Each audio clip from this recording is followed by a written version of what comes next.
And you don't know the disease, though I do. You don't know the disease. You don't know the terrorists, though I do. And I could scare you right now with that. Just those two things. And currently, you've been having the most amount of people coming across the border come from Venezuela, come from communist countries. Yep. Communist countries. And these are all men of fighting age, 16 to 55.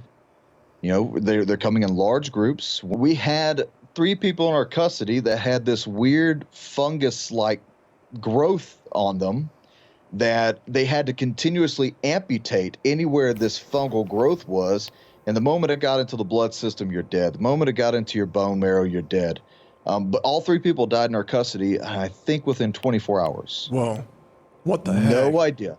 No idea. The dude from CDC was scared. All right. Tuberculosis. You know how many times I sat in a vehicle filled with people with tuberculosis? Yeah. All the time. I'm sure. You have people with polio, the vaccine resistant polio. All these things are coming back in to a infantile, removed many of these very, harmful diseases through inoculations, be they good or be they bad. And now they're coming back. So now you have a whole generation or two of people who've never experienced stuff like this. And some of you thought COVID was bad.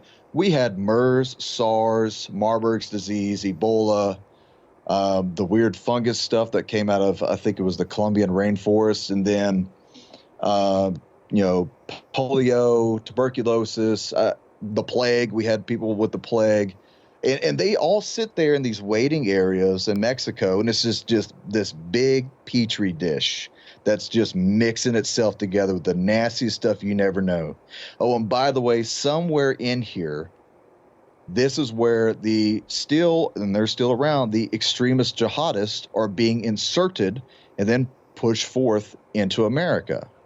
For every 18-wheeler that is filled to the gills with weed, or, fentanyl or whatever, they'll gladly push that driver with that 18-wheeler right into Customs and Border Patrol checkpoints. And then drug dog sits on it, and then we all show up. Oh, man, we're going to take it over to Area 51 and start ripping this thing apart. And it's a good, fun time, and it's a good training experience because these guys are creative where they hide stuff.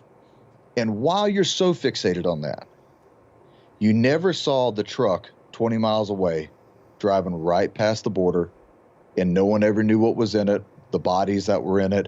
You don't know if a nuke is in it. I'm telling you right now, you have no idea what's in warehouses right across the border that can come straight over to here, matter of hours, have a big distraction on one side of the sector, and then just push this thing on the other side, and no one will ever know. No one's ever the wiser. They would send hundreds of family units across the freeway for us to go and chase down, and we watched the cartel sit there and laugh. One day, me and two Border Patrol captains were sitting on the border at the sector right on the line, and this coyote is on the other side. He's in Juarez, and he goes, "Hey," smiles at us, and what do you think we're thinking? Man, if only he'd come over here. I'd love to get my hands on him. And he does this with his radio. And he said, "Are you guys ready for another crowd?" We could hear him on our radio. They got our comms. Yeah. They have heavy machine guns, medium machine guns, light machine guns. They have mortar systems, 60 millimeter mortar systems. They have rocket-propelled grenade launchers.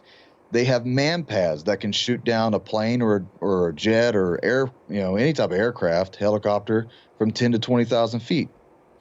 We know that. So that's sitting on our border. You have a literal army of insurgents on our border, operating all the time, a legitimate narco-terrorist state. And your government does nothing about it. That's right.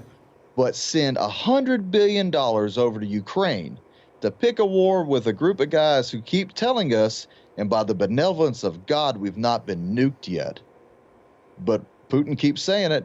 You keep coming over here, we're going to bring the fight to you, and we will win. And I do believe Putin.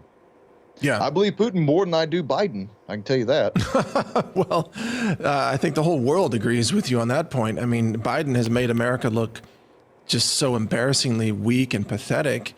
You know, how can we not find a leader who is cognitively capable of even walking on a stage without having a battle with the teleprompter? You know,